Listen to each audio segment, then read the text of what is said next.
Okay, હવે આપણે જોઈશું સ્વાધ્યાયનો 25મો દાખલો. આ દાખલામાં જે કોન્સેપ્ટ છે બહુ જ સમજવા જેવો છે અને આ કોન્સેપ્ટ ઉપરથી એમસીક્યુ પણ ઘણા પૂછાતા હોય છે. વિદ્યુત ક્ષેત્રની દિશા પૂછાતી હોય છે. વિદ્યુત ક્ષેત્રની દિશા આપી દીધી હોય તો વિદ્યુત ભાર કેવા પ્રકારનો હશે, એનું મૂલ્ય કેટલું હશે, વિદ્યુત ક્ષેત્રનું મૂલ્ય કેટલું હશે, આવા ઘણા બધા પ્રશ્નો અહીંથી પૂછાતા હોય છે. ચલો શું છે આપણે સમજવાનો પ્રયત્ન કરીએ. ચલો તો હવે રકમ વાંચો. શું કીધું છે? મિલિકનના ઓઇલ ડ્રોપ પ્રયોગમાં મિલિકન નામનો વૈજ્ઞાનિક ઓઇલ ડ્રોપ એટલે કે ઓઇલના ટીપા પર એક પ્રયોગ કરતા હતા. તો શું કરે છે? ઓઇલ ડ્રોપ પ્રયોગમાં 12 વધારાના ઇલેક્ટ્રોન ધરાવતું એક ઓઇલ ડ્રોપ. બોલો શું છે? તો આપણી પાસે એક ઓઇલ ડ્રોપ છે. ઓઇલ ડ્રોપ એટલે ઓઇલનું એક ટપકું, તેલનું એક ટપકું છે. તો આ રહ્યું આપણી પાસે આ તેલનું ટપકું. બોલો ક્લિયર? આને કહું છું ઓઇલ ડ્રોપ. ઓકે, આ ઓઇલ ડ્રોપ પર શું છે? 12 વધારાના ઇલેક્ટ્રોન. આ શબ્દને સમજવા જેવો છે. ધારો કે મારી જોડે આ પેનનું ઢાંકણું છે, તો આ પેનના ઢાંકણા પર શું છે? જેટલા પ્રોટોન છે એટલા ઇલેક્ટ્રોન છે. તો સમાન પ્રોટોન સમાન ઇલેક્ટ્રોન, પરંતુ પ્રોટોન કરતા 2 ઇલેક્ટ્રોન વધારે હોય તો હું શું કહું? પેનનું ઢાંકણું 2 વધારાના ઇલેક્ટ્રોન ધરાવે છે. તો વધારાના ઇલેક્ટ્રોન અથવા વધારાના પ્રોટોન એટલે શું? તો પ્રોટોન અને ઇલેક્ટ્રોનની સંખ્યા સામસામે સરખી કર્યા બાદ જે વધારાના છે તે અહીં વધારાના 12 ઇલેક્ટ્રોન, એનો મતલબ ઓઇલ ડ્રોપ પર ધારો કે 2500 પ્રોટોન છે તો 2500 ઇલેક્ટ્રોન છે અને સામે બીજા 12 ઇલેક્ટ્રોન વધારે છે, એટલે 2500 ને 12 ઇલેક્ટ્રોન છે. એટલે કે ઓઇલ ડ્રોપ પર જેટલા પ્રોટોન છે એના કરતા 12 ઇલેક્ટ્રોન વધારે છે. જો ઓઇલ ડ્રોપ પર 12 ઇલેક્ટ્રોન વધારે હોય તો આ ઓઇલ ડ્રોપ કેવો વિદ્યુત ભાર ધારણ કરે? ઋણ વિદ્યુત ભાર ધારણ કરે. એટલા માટે હું લખું છું ઋણ વિદ્યુત ભારિત ઓઇલ ડ્રોપ. ઓકે, આ ઓઇલ ડ્રોપને શું કરવામાં આવે છે? 2.55 ગુણ્યા 10⁴ ન્યૂટન પ્રતિ કુલમના સમાન વિદ્યુત ક્ષેત્રની અસર હેઠળ સ્થિર રાખવામાં આવે છે. હવે સમજો મેઇન કોન્સેપ્ટ. સપોઝ આ આપણી જમીન, બરોબર છે? તો કોઈ પણ દ્રવ્ય હોય એને જમીનના લીધે નીચે તરફ કયું બળ લાગે? mg. અને કયું બળ કહેવાય? ગુરુત્વ બળ. તો ગુરુત્વ બળ mg હંમેશા પૃથ્વી તરફ લાગે છે.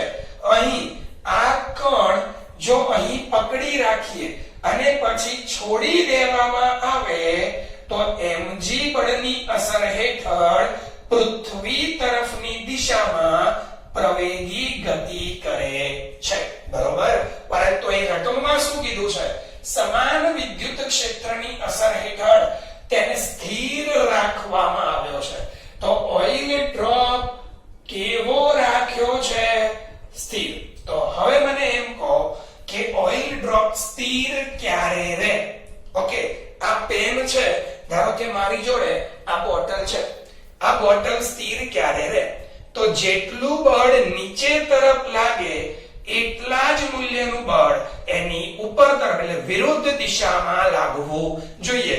જો બંને દિશામાં અને એક જ અક્ષ પર લાગતા બળો સમાન મૂલ્યના અને પરસ્પર વિરુદ્ધ દિશાના હોય તો શું થાય? પદાર્થ સ્થિર રહે. તો અહીં આપણી પાસે ઓઇલ ડ્રોપ છે. ઓલરેડી ગુરુત્વ બળ mg નીચે તરફ લાગી રહ્યું છે. આ ઓઇલ ડ્રોપ સ્થિર ક્યારે થાય? તો ઉપરની દિશામાં બીજું કોઈ બળ લાગવું જોઈએ અને અહીં જે બળ લાગશે એ બળનું મૂલ્ય mg જેટલું થતું હોવું જોઈએ. બોલો ક્લિયર છે? તો અને તો જ આ ઓઇલ ડ્રોપને શું કરી શકાય? સ્થિર રાખી શકાય. તો હવે જુઓ, ઓઇલ ડ્રોપને સ્થિર રાખવામાં આવ્યું કોની મદદથી? આટલા મૂલ્યના વિદ્યુત ક્ષેત્રની મદદથી.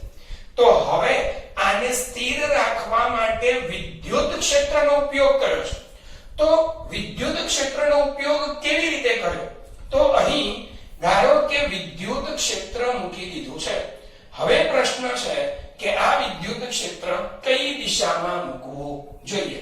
તો ઓઇલ ડ્રોપ પર તો વિદ્યુત ભાર છે. કયો વિદ્યુત ભાર છે? ઋણ વિદ્યુત ભાર છે. તો અહીં હું એક સૂત્ર સમજાવું, એ સૂત્ર પહેલા સમજો. F બરાબર QE. આ સૂત્ર શેના માટે છે? E જેટલા વિદ્યુત ક્ષેત્રમાં Q વિદ્યુત ભાર પર લાગતું બળ.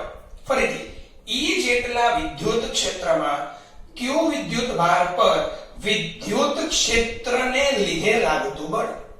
હવે Q ધન હોય તો આપણે આગળ એક દાખલામાં ભણ્યા હતા, Q ધન હોય તો F અને E બંને એક જ દિશામાં. ચલો શરત નંબર 2. સર Q વિદ્યુત ભાર ઋણ હોય તો E અને F બંને પરસ્પર વિરુદ્ધ દિશામાં. ફરીથી, Q ધન હોય તો F અને E બંને એક જ દિશામાં. Q ઋણ હોય તો F અને E બંને પરસ્પર વિરુદ્ધ દિશામાં. ક્લિયર છે? હવે અહીંયા જુઓ, આ ઋણ છે. આ ઋણને શું કરવો છે?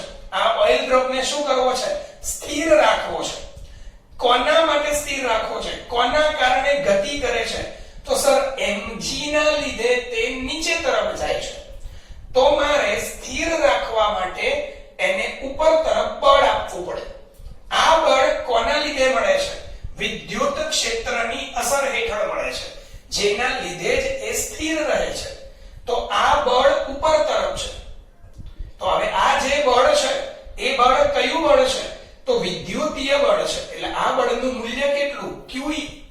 હવે આ જે વિદ્યુતીય બળ છે F બરાબર QE, એને થોડું ઉપર લખી દઈએ જેથી વિદ્યુત ક્ષેત્ર દર્શાવવામાં વાંધો ન આવે. તો વિદ્યુતીય બળ F બરાબર QE. બોલો ક્લિયર છે? ઓકે, હવે સમજો વિદ્યુત ક્ષેત્ર કઈ દિશામાં?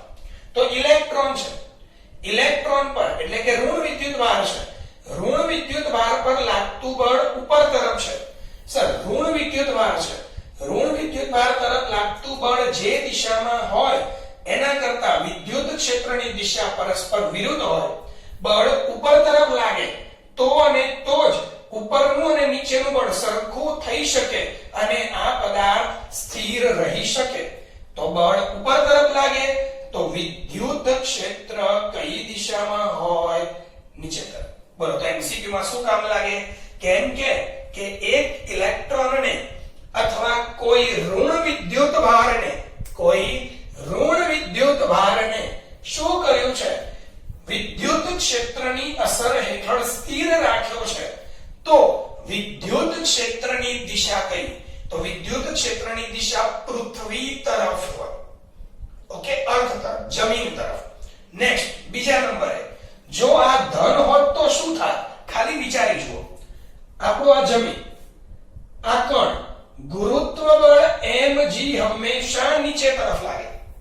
હવે આને સ્થિર રાખવા માટે વિદ્યુતીય બળ F બરાબર QE હંમેશા mg ની વિરુદ્ધ જ લઈ જવું પડે અને બંને સમાન મૂલ્યના થવા જોઈએ. તો અને તો જ આ પદાર્થ કેવો રહેશે? સ્થિર રહેશે. હવે આ પહેલેથી કહી દીધું ધન વિદ્યુત ભાર છે. તો ધન વિદ્યુત ભાર પર F બરાબર QE જેટલું વિદ્યુતીય બળ ઉપર તરફ લાગ્યું. તો ધન વિદ્યુત ભાર માટે બળ અને વિદ્યુત ક્ષેત્ર એક જ દિશામાં. તો અહીં વિદ્યુત ક્ષેત્રની દિશા આ રીતની હોવી જોઈએ. બોલો ક્લિયર? તો ધન વિદ્યુત ભાર કેવી રીતે સ્થિર કરી શકાય? તો વિદ્યુત ક્ષેત્રની દિશા પૃથ્વીને લંબ રૂપે ઊર્ધ્વ તરફ હોવી જોઈએ. બોલો ક્લિયર છે? આવડી ગયું છે? ઓકે, તો આ MCQ ખબર પડવી જોઈએ. ઓકે, ઘણીવાર આપણને આકૃતિ આપી દે અને એમ કહી દે કે આ રીતની આકૃતિ છે, આ રીતનો વિદ્યુત ભાર છે, વિદ્યુત ક્ષેત્રની દિશા આપી દીધી, વિદ્યુત ભાર સ્થિર છે, તો વિદ્યુત ભારનો પ્રકાર કયો? તો વિદ્યુત ભારનો પ્રકાર શોધતા આવડવું જોઈએ. આખા દાખલામાં મેઇન ઇમ્પોર્ટન્ટ વસ્તુ આટલી છે. ઓકે, તો હવે આપણને શું ખબર પડી ગઈ? વિદ્યુત ક્ષેત્રની દિશા ખબર પડી ગઈ.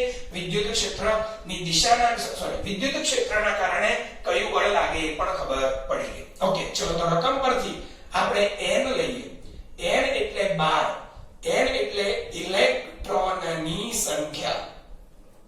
બોલો ક્લિયર? ઓકે, વિદ્યુત ક્ષેત્ર E નું મૂલ્ય 2.55 ગુણ્યા 10⁴ ન્યૂટન પ્રતિ કુલમ. ઓકે, જે ઓઇલ ડ્રોપ છે એ ઓઇલ ડ્રોપ ની ઘનતા ρ બરાબર 1.26 ગ્રામ ભાગ્યા સેન્ટીમીટર ઘન. આના આપણે SI એકમમાં રૂપાંતર કરી દઈએ. 1.26 ગ્રામના કિલોગ્રામ 10⁻³ કેજી થઈ ગયા. સેન્ટીમીટરના મીટર 10⁻² અને એનો ઘન. તો 1.26 10⁻³ 10⁻² એની 3 ઘાત એટલે -6 અને મીટર ઘન. આનું સાદું રૂપ આપો. 1.26 10⁻³ તો છે જ, -6 ઉપર જશે +6. ઓકે, અહીં આવશે કેજી, તો કેજી ભાગ્યા મીટર ઘન. બોલો ફાઇનલી હવે ઘનતા શું લખી શકીશું? 1.26 ગુણ્યા 10⁻³ કિલોગ્રામ મીટરની માઈનસ ઘન. તો ઓઇલની ઘનતા કેજી મીટર ઘનમાં આ રીતે થાય. બોલો ક્લિયર છે? ડન છે? ઓકે, ઈ મળી ગયા, n ખબર છે, ρ ખબર છે. ઓઇલની શું શોધવાની છે? ત્રિજ્યા. તો ત્રિજ્યા r બરાબર કેટલા થશે? ઓકે, હવે આગળ જોઈએ. હવે બીજા નંબરે આ ઓઇલ ડ્રોપ પરનો વિદ્યુત ભાર આપ્યો નથી, તો ઓઇલ ડ્રોપ પરનો વિદ્યુત ભાર આપણે શું કરવો પડે? શોધી લેવો પડે. તો Q બરાબર ઓઇલ ડ્રોપ પરનો વિદ્યુત ભાર. બોલો કેટલો થશે?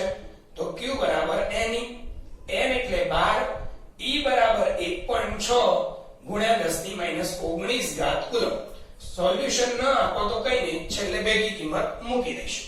ઓકે, હવે આપણે કેલ્ક્યુલેશન કરીએ. બોલો વિદ્યુત ભાર એટલે કે ઓઇલ ડ્રોપ જે છે એ કેવો છે? સ્થિર છે. ઓઇલ ડ્રોપ પર વિદ્યુત ભાર Q છે. આ વિદ્યુત ભાર સ્થિર છે, આ ઓઇલ ડ્રોપ સ્થિર છે. તો ક્યારે સ્થિર રહી શકે? તો જેટલું mg નીચે લાગે એટલું વિદ્યુતીય બળ QE ઉપર લાગે. વિદ્યુતીય બળ છે એવું ખબર કઈ રીતે પડી? તો રકમમાં જ લખ્યું છે. સ્થિર રાખવા માટે વિદ્યુત ક્ષેત્રની અસર કરી છે, તો વિદ્યુત ક્ષેત્રનો ઉપયોગ કર્યો છે. તો વિદ્યુત ક્ષેત્રના લીધે જે બળ લાગશે એ બળ આને શું કરે છે? સ્થિર કરે છે. ઓકે, તો અહીંયા લખી શકાય કે ઓઇલ ડ્રોપ સ્થિર હોવાથી, ઓઇલ ડ્રોપ સ્થિર હોવા માટેની શરત લખાય ને? બોલો શું લખાશે? mg બરાબર QE. QE એટલે વિદ્યુતીય બળ, m એટલે દળ. તો હવે જોજો, m બરાબર દળ થાય, તો ઘનતા ρ બરાબર દળ ભાગ્યા કદ. ઓકે, ઓઇલ ડ્રોપ કેવું છે? ગોળાકાર છે, તો v એટલે કદ થશે. ગોળાકારનું કદ કેટલું? તો 4/3 પાઈ r ઘન. આ ρ બરાબર. ઓકે, હવે સાદું રૂપ આપો. તો m શોધવાના છે, તો m ની જગ્યાએ આ 4/3 પાઈ r ઘન આખો અહીંયા. બોલો તો 4/3 પાઈ r ઘન ઇન્ટુ ρ બરાબર m. તો આ m નું કેલ્ક્યુલેશન તમે રફ કામમાં કરીને ડાયરેક્ટ પણ મૂકી શકો, અથવા અહીંયા જોડે જોડે મૂકશો તો પણ ચાલશે. એ તમને જે રીતે યાદ રહે એ તમારા ઉપર ડિપેન્ડ છે. તો m ની જગ્યાએ 4/3 પાઈ r ઘન ρ અને આ g QE. ફરીથી m એટલે દળ, ρ બરાબર દળ ભાગ્યા કદ. દળ બરાબર શું થશે? ρ * v. આ કદનું મૂલ્ય અહીંયા ગુણી કાઢો. કદ કેમ આટલું? કેમ કે ઓઇલ ડ્રોપ ગોળાકાર છે, એ ગોળાકાર જ હોય. ગમે તેવી તમે ચકલી લાવો, ગમે તેવી વસ્તુ લાવો, પાણીના ટપકા કે ઓઇલના ટપકામાંથી શું થાય? જે બુંદ બનશે એ ગોળાકાર બુંદ જ બને. ચકલીનો શેપ નળનો શેપ ભલે ચોરસ હોય, ટપકું તો ગોળાકાર જ બને. બરોબર છે. 4/3 પાઈ r ઘન rho g QE. આપણે શોધવાનું શું છે? ત્રિજ્યા શોધવાની છે. તો ત્રિજ્યાને સૂત્ર કરતા બનાવાય. r ઘન શું થશે? 3QE. છેદની અંદર 3 ઉપર ગયા, 4 નીચે આવશે, પાઈ નીચે આવશે, rho અને g પણ નીચે આવશે. તો r ઘન બરાબર, હવે કિંમત મૂકી દો 3. q ની કિંમત આપણે શોધેલી છે. કેટલા? 12 ગુણ્યા 1.6 ગુણ્યા 10 ની -19 ઘાત. e ની કિંમત આપેલી છે 2.55 ગુણ્યા 10 ની 4 ઘાત. છેદની અંદર 4. પાઈ બરાબર 3.14. રો એટલે ઘનતા. રો એટલે ઘનતા. બોલો ઘનતા કેટલી છે? 1.26 ગ્રામ સેમી માઈનસ ઘન. એનું SI એકમમાં રૂપાંતર કર્યું છે. 1.26 10 ની 3 અને g બરાબર 9.81. ઓકે, r ઘન સાદુરૂપ આપતા આપતા છેલ્લે તમને આન્સર કેટલો મળશે? 9.81 ગુણ્યા 10 ની -7 મીટર. આ ત્રિજ્યાનું મૂલ્ય આવી ગયું. કેલ્ક્યુલેશન તમે કરી શકો છો. ઓકે, તો દાખલામાં સમજવા જેવું એ હતું કે ઓઇલ ડ્રોપને સ્થિર રાખવાનું કીધું વિદ્યુત ક્ષેત્રની મદદથી, પણ વિદ્યુત ક્ષેત્ર કઈ દિશામાં છે એ દિશા આપી નહોતી. એ આપણે જાતે નક્કી કરવી પડે. મેઈન વસ્તુ આ સમજવાની છે. નંબર 2, સ્થિર ક્યારે રહે? તો બે બળ સમાન મૂલ્યના અને પરસ્પર વિરુદ્ધ દિશામાં. એ તો કઈ બહુ અઘરી વસ્તુ નથી. બોલો ક્લિયર છે? આવડી જશે. Okay, thank you. ઓકે, જો વિદ્યાર્થી મિત્રો, આજે આપણે ભણીશું ઉદાહરણનો દાખલા નંબર 10. રકમ સમજવા માટે જો તમારી જોડે ચોપડી ખુલ્લી હોય તો ધ્યાનમાં રાખજો. રકમ લાંબી હતી, મેં લખી નથી, પણ રકમમાં આપેલી આકૃતિ દોરેલી છે. ઓકે, બે વિદ્યુત ભારો +10 માઇક્રોકુલમ અને -10 માઇક્રોકુલમ એકબીજાથી 5 mm અંતરે રહેલા છે. આકૃતિમાં દર્શાવ્યા મુજબના બે બિંદુઓ પાસે વિદ્યુત ક્ષેત્ર શોધો. ચલો ફરી, બે વિદ્યુત ભાર કયા કયા છે? +10 માઇક્રોકુલમ અને -10 માઇક્રોકુલમ એકબીજાથી કેટલા અંતરે આવેલા છે? 5 mm અંતરે આવેલા છે.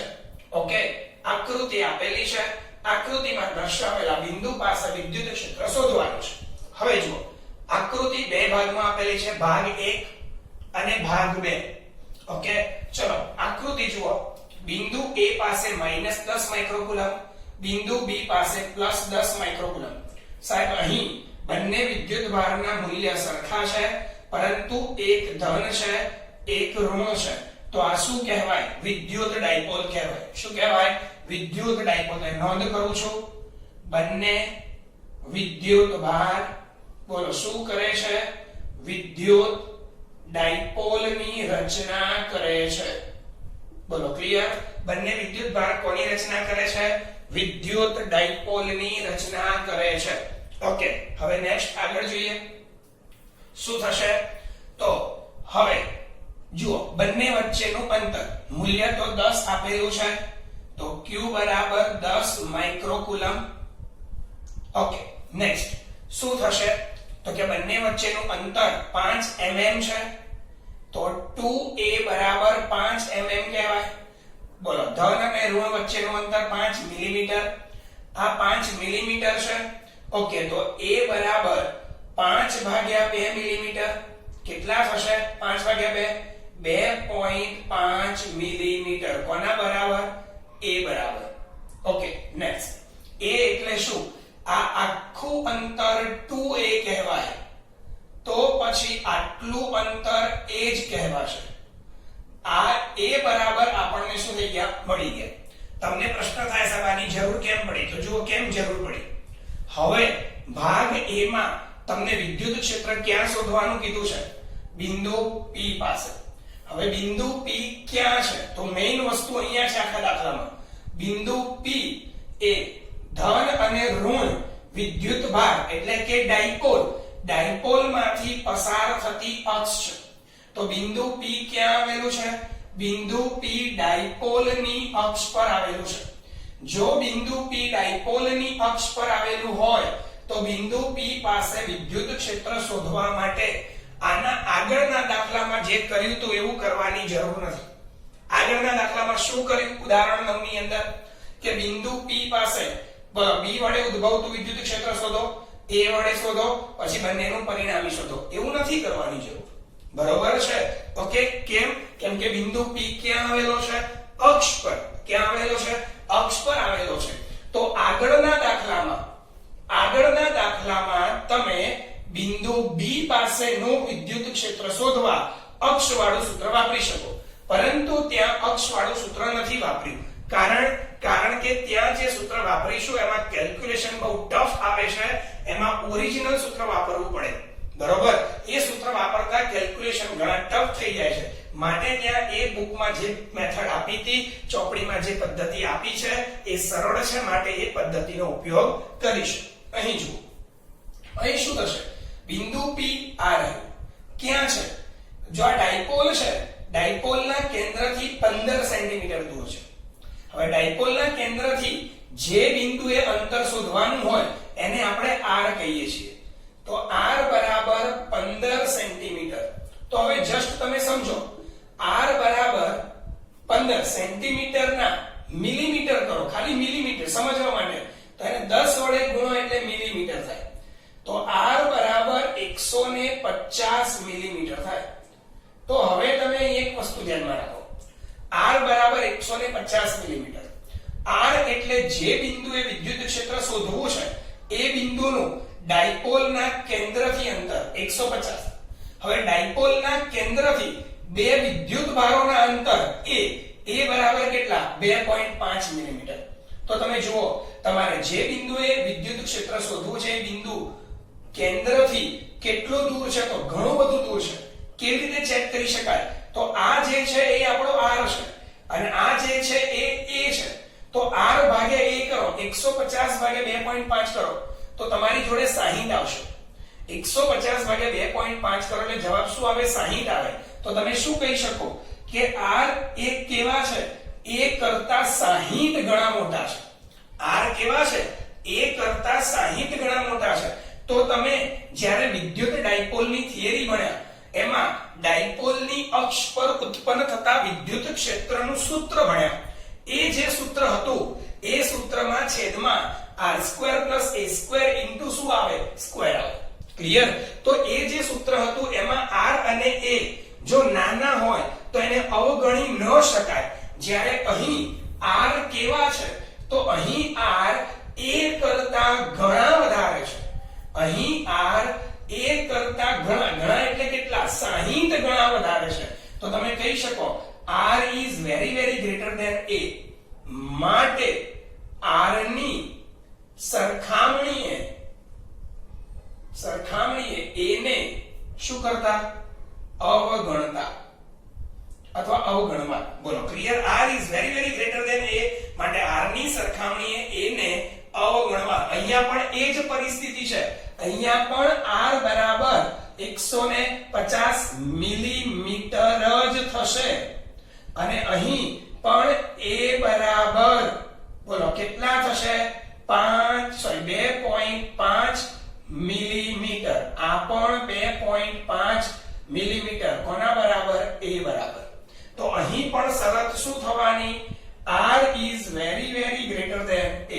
તો જ્યારે r નું મૂલ્ય અંતર a કરતા ડાયપોલના કેન્દ્રથી વિદ્યુત ભાર વચ્ચેના અંતર a કરતા ડાયપોલના કેન્દ્રથી જે બિંદુએ વિદ્યુત ક્ષેત્ર શોધવાનું છે એ બિંદુ સુધીનું અંતર બહુ જ વધારે હોય ત્યારે a ને શું કરવામાં આવે છે?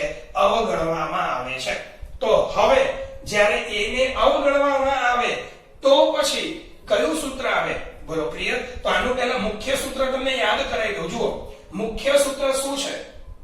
મુખ્ય સૂત્ર કોના માટે? ડાયપોલની અક્ષ પરના બિંદુએ ઉદ્ભવતું વિદ્યુત ક્ષેત્ર શોધવા માટેનું મુખ્ય સૂત્ર શું થાય? 2kp r upon r² + a² નો સ્ક્વેર. બોલો, ક્લિયર? હવે તમે શું કરો છો? આ કોનું સૂત્ર છે? વિદ્યુત ક્ષેત્ર E નું. હવે તમે r is very greater than a હોવાથી a ને અવગણો છો.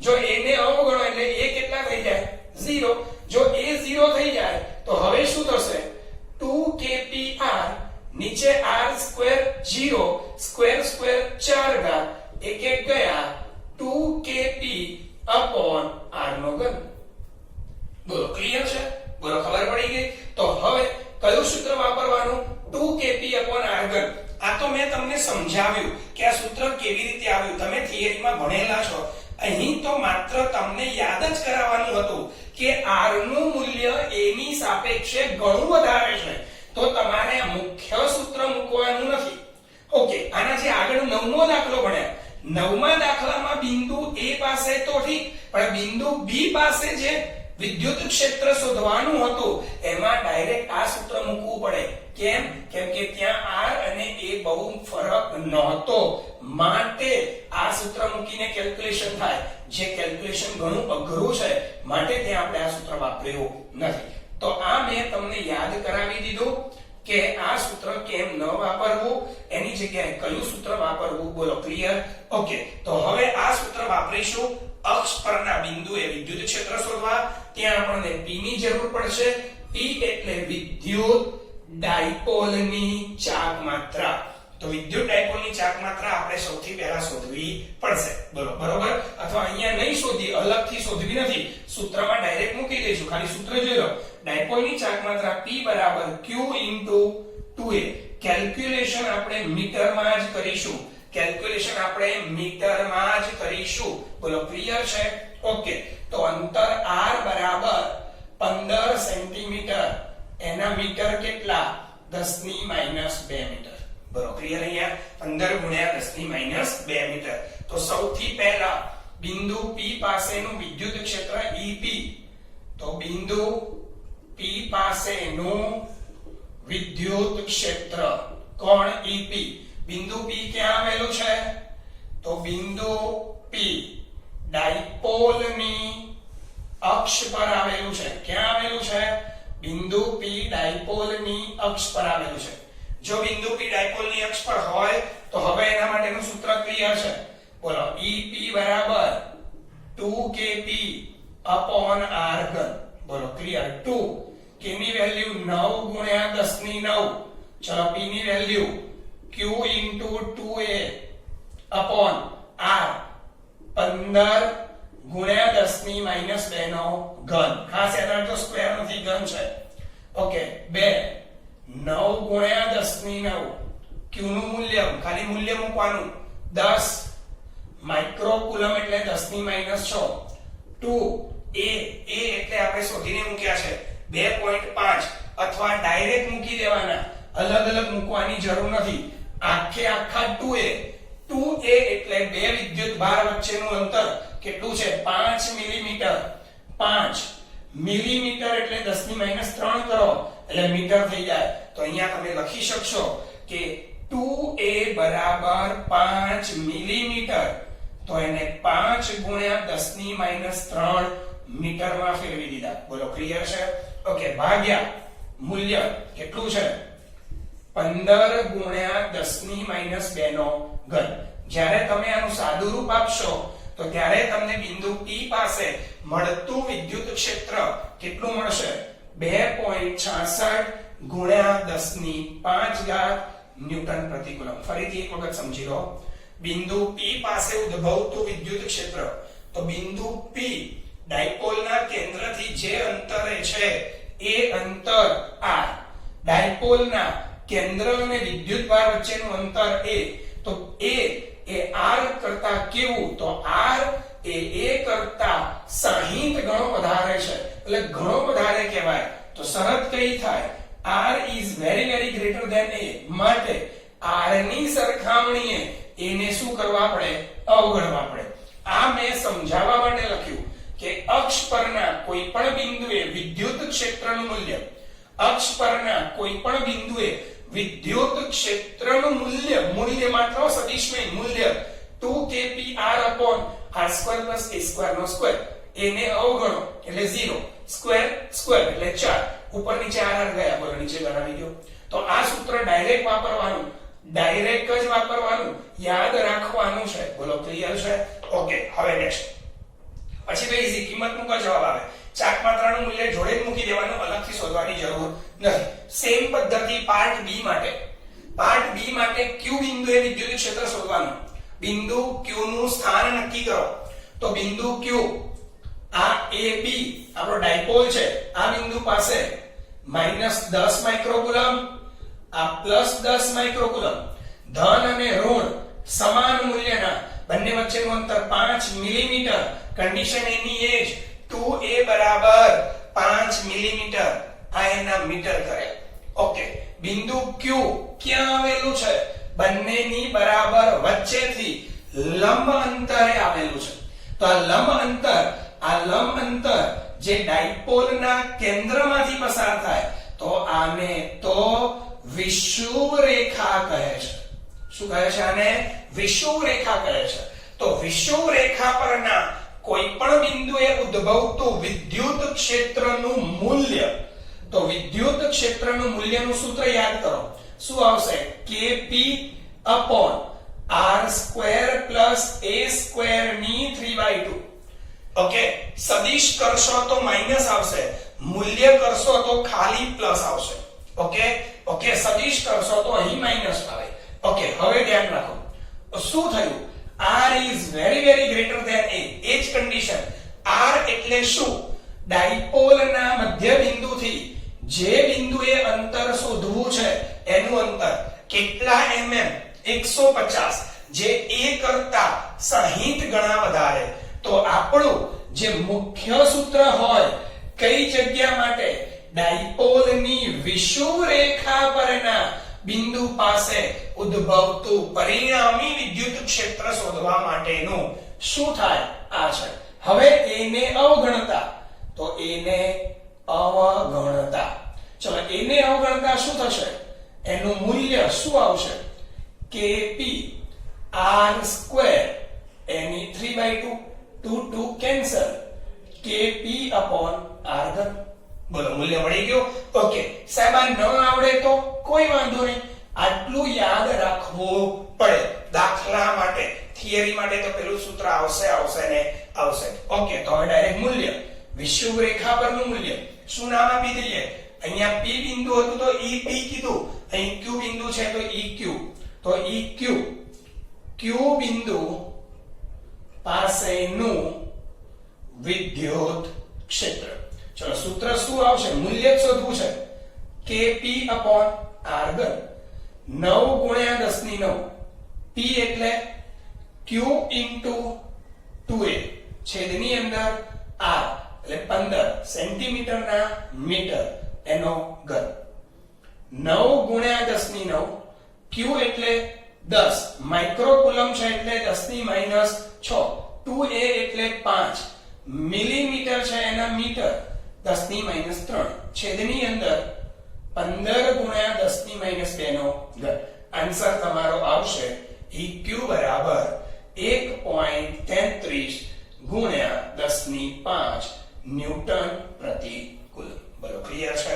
તો આ તમારું વિદ્યુત ક્ષેત્ર બિંદુ Q પાસે, વિદ્યુત ક્ષેત્ર બિંદુ P પાસે.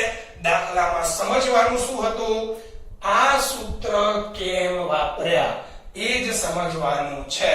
રકમમાં કીધું નથી કે r ની સાપેક્ષે a ને અવગણતા. રકમ જોઈને જાતે નક્કી કરવાનું છે. રકમ જોઈને જાતે નક્કી કરવાનું છે. આ દાખલામાં મેઈન વસ્તુ આ જ છે. Calculation doesn't matter. સૂત્રમાં કિંમત મૂકશો, જવાબ આવશે. પણ સૂત્ર કેમ વાપરવું, ક્યારે વાપરવું એ જ સમજવાનું હતું. આગળનો દાખલો ઉદાહરણ 1.9 તમારા ચોપડામાં લખેલો હોય તો ફરીથી એને બહાર કાઢો. એને હું અહીંયા 1-2 મિનિટનું કામ બતાવી જાઉં કે આ રીતનો ત્રિકોણ હતો. અહીં Q1 હતું, અહીં Q2 હતું. આ જે અંતર હતું 0.05 અને અહીં બિંદુ B હતું. તો બિંદુ B નું અંતર પણ 0.05. તો અહીં તમારી જોડે Q1 10⁻8 અને આ -10⁻8. બોલો, વિદ્યુતભારના મૂલ્ય સરખા, એક ધન અને એક ઋણ. તો Q1 અને Q2 ડાયપોલની રચના કરે. આ ડાયપોલનું કેન્દ્રથી જે બિંદુએ વિદ્યુત ક્ષેત્ર શોધો છો તેનું અંતર r બોલો કેટલું થાય 0.1 mm થાય ઓકે 0.1 અંતર મીટરમાં હતું તો મીટર 0.1 મીટર થાય જ્યારે અહીં અંતર જુઓ અહીંથી કેન્દ્રથી વિદ્યુતભાર a કહેવાય કેન્દ્રથી વિદ્યુતભાર a તો a બરાબર 0.05 અને આ પોઈન્ટ a કેટલા ગણું થયું 2 ગણું થયું તો 2 ગણું અંતર r કેવા છે a કરતા 2 ગણા છે તો અહીં r is very very greater than a કહી શકાય નહીં માટે તમારે આ જ સૂત્ર વાપરવું પડે અક્ષ પરનું બિંદુ કહેવાય તો અક્ષ પરના બિંદુએ વિદ્યુત ક્ષેત્ર શોધવા આ સૂત્ર વપરાય જ્યાં આ કેલ્ક્યુલેશન તમને અઘરું પડે માટે ત્યાં આ સિસ્ટમ વાપરી નહોતી બોલો ખબર પડી ગઈ છે ઓકે ડન તો પહેલા સૂત્રમાં પહેલા દાખલામાં કેમ આ સૂત્ર ન વાપર્યું આ દાખલામાં કેમ વાપર્યું ખબર પડી ગઈ ઓકે